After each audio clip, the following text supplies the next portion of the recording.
ఓం గం గణపతయే నమః. స్వర్ణలక్ష్మి నమస్తే అస్తు. పరబ్రహ్మ స్వరూపిణి రాజ్యం దేహి ధనం దేహి సర్వకామాంచ దేహి మే. గణపతి మనందరికీ మంచి బుద్ధిని సిద్ధిని సక్సెస్ ఇవ్వాలని చెప్పేసి కోరుకుంటూ, స్వర్ణలక్ష్మి అమ్మవారు మన అందరికీ చక్కగా బ్రహ్మ జ్ఞానాన్ని కలిగించాలని, తద్వారా మనం ప్రతిదాన్ని శోభాయమానంగా చూస్తూ ఎప్పుడు మనకి దుఃఖం అనేది లేకుండా ఉండాలని చెప్పేసి, ఎప్పుడు ఆనందభరితంగా ఉండాలని చెప్పేసి అమ్మవారిని కోరుకుంటూ, అమ్మవారిని అలానే మనందరికీ చక్కగా సమృద్ధిగా ధనాన్ని ఇవ్వాలని చెప్పేసి, భాగ్యాన్ని ఇవ్వాలని చెప్పేసి కోరుకుంటూ, అంతేకాకుండా మనందరికీ రాజ్యం ఖచ్చితంగా ఒక అథారిటీ, పవర్, స్టేటస్, ఒక దర్పం అవన్నీ మనకు అమ్మవారు ఇవ్వాలని చెప్పేసి కోరుకుంటూ, వీటితో పాటుగా సర్వకామార్థ సిద్ధి, మన మనసులో అనుకున్న ముఖ్యమైన కోరికలన్నీ చక్కగా నెరవేరాలని చెప్పేసి అమ్మవారిని మనం కోరుకుందాం. సో మనం జులై మంత్ రాశి ఫలాల గురించి మాట్లాడుకుంటున్నాం కాబట్టి, జులై మంత్ చాలా ముఖ్యమైన అనేక రకాలైన విశిష్టతతో కూడుకొని ఉంది. ఇందులో మనం కొన్ని ముఖ్యంగా చర్చించుకుందాం. ఒకటి, ఈ మాసం వచ్చేటప్పటికి ఫస్ట్ 15 days నిజ జ్యేష్ఠ మాసంతో ఉంటుంది, తర్వాత ఆషాఢ మాసంతో ఉంటుంది. ఈ జ్యేష్ఠ మాసంలో చాలా వరకు పెళ్లిళ్ళు, ముఖ్యమైన కార్యక్రమాలు ఉన్నాయి. వీటితో పాటుగా ఎప్పుడైతే ఆషాఢ మాసం స్టార్ట్ అవుతుందో, ఇందులో చాలా చాలా ముఖ్యమైన పనులు అయితే ఖచ్చితంగా ఉన్నాయండి. ఒకటి, మనం చూసుకుంటే గురుమూఢమి స్టార్ట్ అవుతుంది. ఎప్పుడైతే గురుమూఢం స్టార్ట్ అవుతుందో, ఈ గురుమూఢమి మనకి జూలై 15 నుంచి ఆగస్టు 13 వరకు ఉంది. ఈ డేట్స్ లో మనకి వివాహాలు కానివ్వండి, గృహ ప్రవేశాలు లాంటి శుభకార్యాలు ఎక్కువగా చేరు. అది ఒకసారి గమనించవలసిందిగా కోరుతున్నాను. వీటితో పాటుగా మనకి ఇంకొక ముఖ్యమైనది ఏమవుతుందంటే, మనకి దక్షిణాయనం స్టార్ట్ అవుతుంది 17వ తారీఖు నుంచి. అక్కడ నుంచి ఇప్పుడు ఉన్న ఉత్తరాయణం కంప్లీట్ అయిపోయి దక్షిణాయనం స్టార్ట్ అవుతుందని గమనించాలి. తర్వాత 25వ తారీఖున మనకి తొలి ఏకాదశి స్టార్ట్ అవుతుంది. దానికి ముందుగా చాతుర్మాస వ్రతం అని చెప్పేసి 4 మాసాలు ముఖ్యమైన మాసాలుగా చాతుర్మాస వ్రతం కూడా ఇందులోనే స్టార్ట్ అవుతుంది. ఇంకొకటి, లాస్ట్ అండ్ ఫోర్మోస్ట్ ఇంపార్టెంట్, ఈ నెల 26వ తారీఖు నుంచి ఈ 14వ తారీఖు నుంచి 22వ తారీఖు వరకు మనకి చైత్ర మనకి ఆషాఢ నవరాత్రులు అని చెప్తారు. వీటిని ఏమంటారు? గుప్త నవరాత్రులు అంటారు, లేకుంటే వారాహి నవరాత్రులు అని చెప్పేసి చేస్తూ ఉంటారు. ఈ నవరాత్రులు కూడా ఎంతో విశిష్టత కలిగి ఉంది. పర్సనల్ గా ఈ 9 రోజులు నేను కూడా చక్కగా సింపుల్ గా చేస్తాను, పెద్ద పెద్ద హడావుడిగా చేయకుండా. ఇలా చేసుకునే వాళ్ళందరికీ ఎంతో బాగా ఉపయోగకరంగా ఉంటుంది. లాస్ట్ లో ఈ మంత్ మనకి గురు పూర్ణిమతో ఈ మాసం అనేది పూర్తి అవుతుంది. ఇన్ని రకాల విశిష్టత కలిగిన ఈ మాసంలో జ్యోతిష శాస్త్రం ప్రకారంగా కూడాను 3 ముఖ్యమైన గ్రహాలు మారుతూ ఉన్నాయి అన్నమాట. ఆ గ్రహాలు మనం ఏంటో చూసుకుంటే, జూలైలో 4వ తారీఖు, 7వ తారీఖు, 16వ తారీఖు, 21వ తారీఖు, ఇలా జూన్ అంటే 3 గ్రహాలు మారుతున్నాయి. ఈ మారి గ్రహాలు శుక్రుడు, బుధుడు, సూర్యుడు గ్రహాలు కూడా ఉన్నాయి. 4వ తారీఖు వచ్చేటప్పటికి శుక్రుడు, బుధుడు వచ్చి 7వ తారీఖు, 16వ తారీఖు సూర్య భగవానుడు మారుతూ ఉన్నారనమాట. ఈ యొక్క 3 గ్రహాల యొక్క ప్రభావం మనకి జూలై మంత్ లో ఎలా ఉండబోతుందో మనం తెలుసుకుందాం. సో జూలై మంత్ కర్కాటక రాశి వారిలో రాశి ఫలాలు చూసుకుంటే ఫలితాలు, వీళ్ళకి ఒక ఉద్యోగ విషయంలో చాలా జాగ్రత్తగా ఉండాలి. మిగతా అన్ని విషయాల్లో బాగుందని గమనించుకోవాలి. కొన్ని చోట్ల చాలా చక్కగా బాగుంది, కొన్ని చోట్ల చాలా ఛాలెంజింగ్ గా కూడా ఉందని గమనించుకోవచ్చు. ఓవరాల్ గా ఉద్యోగ విషయంలో కొంచెం జాగ్రత్తగా ఉంటే మిగతా అన్ని విషయాలు ఆటోమేటిక్ గా చక్కగా ఉన్నాయని గమనించుకోవచ్చు. ఇందులో ఉన్న నక్షత్రాలు చూసుకుంటే, పునర్వసు 4వ పాదం, పుష్యమి 1, 2, 3, 4 పాదాలు, ఆశ్లేష 1, 2, 3, 4 పాదాలంతా ఈ రాశిలో ఉంటారు. పేరు బలం బట్టి చూసుకుంటే హీ, హూ, హో, డాడీ, డూ, డే, డో అన్న లెటర్స్ ఈ రాశిలో ఉంటారని గమనించాలి. ఇందులో లఘు గోచారం, సూక్ష్మ గోచారం ప్రకారం చూసుకుంటే చిన్న చిన్న సంస్కృతం మాటల్లో టోటల్ మంత్ అంతా ఎలా ఉంటుందో తెలుసుకోవచ్చు. అందులో భాగంగా వీళ్ళకి స్థాన నాశనం, భూలాభం, పరాభవం, విత్త సిద్ధిం అని చెప్తారు. అంటే వీళ్ళకి స్థాన నాశనం, ఉన్న పొజిషన్ ని కోల్పోయే అవకాశం ఎక్కువగా ఉంటుంది. పర్టికులర్ గా ఏం చెప్తాను, ఉద్యోగం, ఓకే, కెరియర్ లో కొంచెం అప్స్ అండ్ డౌన్స్ ఉంటాయని గమనించుకోవాలి. అయితే భూలాభం, రియల్ ఎస్టేట్ లో ఎవరైతే ఉంటారో, కొత్తగా ఇల్లు కొనుక్కోవాలనుకుంటారో, లేదంటే అగ్రికల్చరల్ ఎవరైనా సరే భూమికి సంబంధించిన లావాదేవీల్లో చాలా అనుకూలంగా ఉంటుందని గమనించుకోవచ్చు. అయితే విత్త సిద్ధిం, ధన ప్రవాహం కూడా అనుకున్న విధంగా చక్కగా మీకు అవసరాలకు తగిన విధంగా అందే అవకాశం ఉంటుంది. ఇంకొక విషయంలో జాగ్రత్తగా ఉండాలి, పరాభవం, అవమానాలు చేసే పరిస్థితులు ఎక్కువగా ఉంటుంది. మిమ్మల్ని కావాలని అవమానం చేసే వాళ్ళు కూడా ఎక్కువగా ఉంటారు. ఇప్పటి వరకు మనం చెప్పుకున్న విషయాల్లో ముఖ్య విషయం ఏంటంటే, జాబుల్లో జాగ్రత్తగా ఉంటే సరిపోతుంది. మనం ఒక్కొక్క గ్రహం ఏ విధంగా ఉంది, సూర్యుడు వల్ల స్థాననాశనం అయ్యే అవకాశం ఉందని చెప్పుకున్నాం. 11వ స్థానం అంటే జన్మ రాశిలోని వీళ్ళకి సూర్యుడి యొక్క సంచారం జరగటంతో కొంచెం జాగ్రత్తగా ఉండాలి. ఎప్పుడైతే సూర్యుడు జన్మరాశిలో ఉంటారో, మనకి ఒక రీసెంట్ గా సైంటిఫిక్ స్టడీ రిపోర్ట్ కూడా వచ్చింది దీని గురించి. ఎక్కువగా హార్ట్ కి సంబంధించిన ప్రాబ్లమ్స్ ఎక్కువగా ఫేస్ చేస్తూ ఉంటారు. చెస్ట్ పట్టుకున్నట్టు ఉండటం, డీహైడ్రేషన్ అవ్వటం, రెండోది గ్యాస్ట్రైటిస్ విపరీతంగా రావటం, తద్వారా చెస్ట్ పట్టుకున్నట్లు ఉండటం, ఇవి జరిగే అవకాశం ఎక్కువగా ఉంటుంది. ఎవరికైనా స్టెంట్స్ కానీ హెల్త్ కాంప్లికేషన్స్ ఉన్న వాళ్ళు కొంచెం జాగ్రత్తగా ఉండండి. కార్డియా లాంటి ఎక్సర్సైజులు చేయటం, తర్వాత ఫుడ్ జ్యూసెస్ కానివ్వండి, ఇలా సాత్వికమైన ఫుడ్ తీసుకోవటం, వాకింగ్ చేయటం, ఎండకు బయటకు తిరగకుండా ఉండటం, ఫుడ్ విషయం జాగ్రత్తగా ఉండటం ఎంతైనా ముఖ్యం. ముఖ్యంగా ఒక విషయం ఏం చెప్పాలంటే, మనకి ప్రాచీన శాస్త్రాల్లో, జ్యోతిష శాస్త్ర గ్రంథాల్లో సూర్యుడు ఫస్ట్ హౌస్ లో ఉంటే ఏ విధంగా ఉంటుంది అనేది ఒక సంస్కృతంలో రాశారు.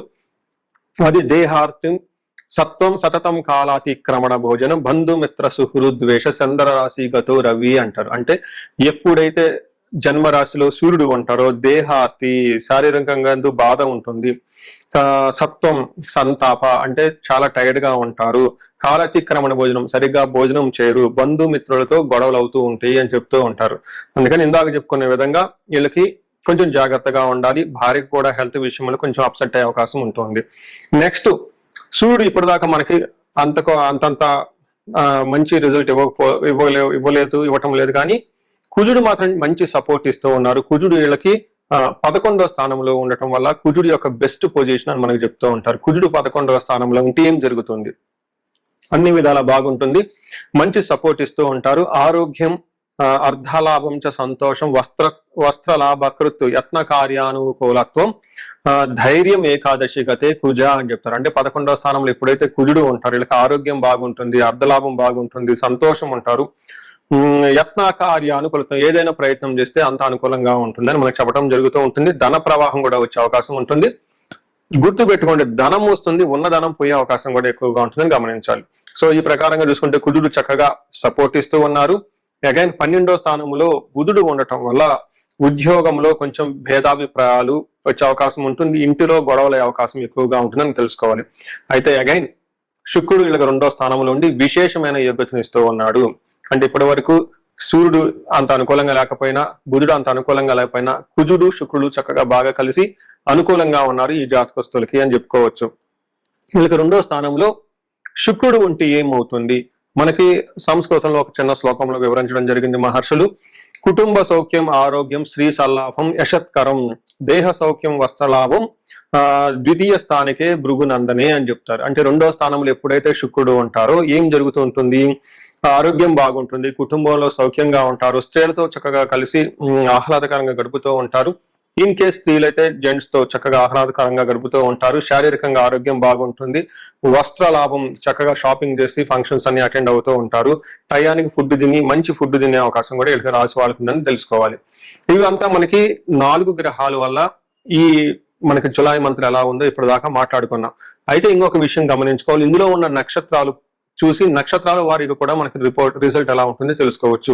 పునర్వసు నక్షత్రం వాళ్ళకి అన్ని నక్షత్రాలతో కంపేర్ చేస్తే చాలా బాగుందని తెలుసుకోవచ్చు. వీళ్ళకి పునర్వసు నక్షత్రం వాళ్ళకి క్షేమంగా ఉంటారు, సంపదలు ఉంటుంది, ఐశ్వర్యం ఉంటుంది, ధనలాభం ఉంటుంది, అంతా చక్కగా ఉంది. అయితే అనుకున్న విషయం ఒక విషయంలో మధ్యలో గ్యాప్ రావటంతో ఆగిపోయేసి మృత్యు భయం, అయ్యో మనం అనుకున్న పని జరగలేదే, తద్వారా అసలు మళ్ళీ ఫ్యూచర్ లో ఎలాంటి చేయగలుగుతామా లేదా, ఫ్యూచర్ లో ఉంటామా లేదని ఒక భయపడే సిచ్యువేషన్స్ ఎక్కువగా ఉంటుంది. కాబట్టి ఒక్కసారి ఇండివిజువల్ గా జాతకం చూపించుకోవడం కూడా చాలా ఇంపార్టెంట్. పుష్మి నక్షత్రం వాళ్ళకి సౌఖ్యంగా ఉంటారు, క్షేమంగా ఉంటారు, ధనలాభం ఉంటుంది, వీళ్ళకు కూడాను అనుకున్న పని కాకుండా తద్వారా మృత్యు భయం, భయపడే అవకాశం ఎక్కువగా ఉంటుంది. ఆశ్లేష నక్షత్రం వాళ్ళకి చాలా బాగుంది, వీళ్ళకి లాభం ఉంది, క్షేమం ఉంది, సౌఖ్యం ఉంది, మృష్టాన్న భోజనం ఉంది.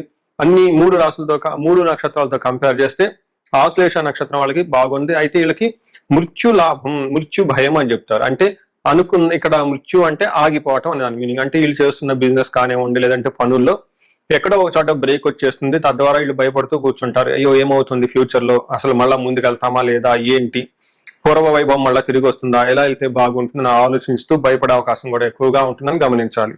సో వీటితో పాటుగా ఈ రాశి వాళ్ళకి ఎలాంటి లత్తా కానీ వేరే ఎలాంటి ప్రాబ్లమ్స్ అయితే లేవు కాబట్టి చక్కగా ఉంది. ఉన్న విషయంలో మాత్రం అవమానాలు జరిగే అవకాశం ఎక్కువగా ఉంటుంది. ప్రొఫెషనల్ మ్యాటర్స్ లో కేర్ఫుల్ గా ఉంటే మిగతా అంతా బాగుందని గమనించుకోవాలి. సో ఈ రాశి వాళ్ళు ఇండివిజువల్ గా ఏదైనా పరిహారం చేయదలుచుకుంటే ఒకసారి వీళ్ళకి మహన్యాసంతో కూడిన ఏకాదశ రుద్రాభిషేకం చేయించుకున్నా లేదంటే మన్యు పాశుపత అభిషేకం చేయించుకున్నా, చక్కగా ఉద్యోగంలో కూడా ఉన్నతంగా రాణించే అవకాశం ఎక్కువగా ఉంటుంది. ఆదిత్య హృదయ స్తోత్రం చదవటంతో పాటుగా హనుమాన్ కార్యసిద్ధి మంత్రం అని ఉంటుంది. ఈ రెండింటి కాంబినేషన్ చదివితే ఇంకా చాలా బాగుంటుంది. సో ఈ పరిహారాలు చేసుకొని ఐశ్వర్యాలతో చక్కగా ఉండాలని చెప్పేసి నేను కోరుకుంటున్నాను. పరిహారాల్లో భాగంగా ఈ రాశి వాళ్ళు ముఖ్యంగా నేనేం చెప్తానంటేనండి, ఇది గోచార రీత్యం అంటే గోచార ఫలితాలు అని చెప్తూ ఉంటారు. అయితే మీ ఇండివిడ్యువల్ యొక్క జన్మరాశిలో చూడటం కూడా చాలా ఇంపార్టెంట్. ఈ గోచార రీత్యాలతో పాటు మీకు ఇండివిడ్యువల్ గా ఉన్న దశాభుక్తి ఏంటి, ఏమైనా శాపాలు ఉన్నాయి, ఏమైనా గ్రహ దోషాలు ఉన్నాయో జ్యోతిష శాస్త్రంలో ప్రకారం ఎనాలిసిస్ చేసుకోవడం చాలా ఇంపార్టెంట్. ముఖ్యంగా ఎవరికైతే ఏజ్ 40 years +or-5 years ఉంటుంది, అంటే 35 to 45 years ఏజ్ ఉండి మధ్యలో మీకు ఎక్కడైనా కనుక కెరీర్ లో గ్యాప్ వచ్చినా, లేదంటే అనుకున్న పనులు కాకపోతున్నా, మధ్యలో స్టాగ్నేటెడ్ గా అనిపించినా, లేదంటే ఏదైనా ఒక గందరగోళమైన పరిస్థితి, కయోటిక్ పరిస్థితిలో మీరు ఇన్వాల్వ్ అయ్యారు, తెలవకుండా అవుట్ ఆఫ్ యువర్ కంట్రోల్ వెళ్తూ ఉంది అనుకుంటే ఖచ్చితంగా మీ జన్మ జాతకం చూపించుకోవడం చాలా చాలా ఇంపార్టెంట్. ఎందుకు అంటే మనకు మోడర్న్ సైకాలజీలో, మోడర్న్ సైన్స్ లో ఇది మిడ్ లైఫ్ క్రైసిస్ అంటారు. కానీ జ్యోతిష శాస్త్రం దీనికి చాలా విధాలైన పరిష్కారాలను చూపిస్తుంది. ఈ టైంలో 2 ముఖ్యమైన విషయాలు జరుగుతూ ఉంటుంది. అలా మీ గ్రోత్ కనుక ఆగిపోయి ఉంటే, ఫస్ట్ మీకేమైనా శాపాలు ఉన్నాయా, ఆ శాపాలు ఈ టైంలో యాక్టివేట్ అయ్యా అని చూసుకోవాలి. రెండోది, ఈ టైంలో మీకు నడుస్తున్న దశాభుక్తుల యొక్క గ్రహాల యొక్క ఏమైనా దోషాలు ఉన్నాయా, ఈ 2 కారణాలు ఏంటో తెలుసుకొని వాటికి సంబంధించిన విశ్లేషణ చేసుకొని చక్కటి పరిష్కారాలు చేసుకొని పరిహారాలు చేసుకుంటే లైఫ్ 10 అంతలు ముందుకెళ్లే అవకాశం ఎక్కువగా ఉంటుంది. నా దగ్గరకు వచ్చే క్లయింట్స్ లో ఎక్కువగా ధనానికి ఇబ్బంది పడుతున్న వాళ్ళు స్వర్ణలక్ష్మి విశేష హోమం చేయించుకుంటూ ఉంటారు.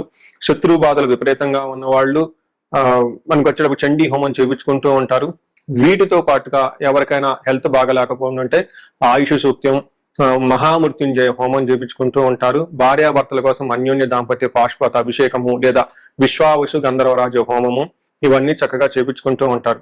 ఎలాంటి పరిస్థితులు మీకున్నా, ఎలాంటి సమస్యలు మీకున్నా, లేదంటే ఎలాంటి క్లారిఫికేషన్ మీకు కావాలనుకున్నా కానీ, ఫ్యూచర్ గురించి ప్లాన్స్ లో కన్ఫ్యూజన్ ఉన్నా కానీ, ఒక్కసారి మీ జన్మ జాతకం చూపించుకొని ఆ జాతకంలో ఏ ప్రకారంగా ఉందని తెలుసుకొని చక్కటి పరిష్కారాలు చేసుకుంటే లైఫ్ అనేది 10 రెట్లు ముందుకెళ్లే అవకాశం ఉంటుంది. మీ అందరికి అష్టైశ్వర్యాలు కలగాలని, భోగభాగ్యాలు కలగాలని చెప్పేసి నేను కోరుకుంటున్నాను.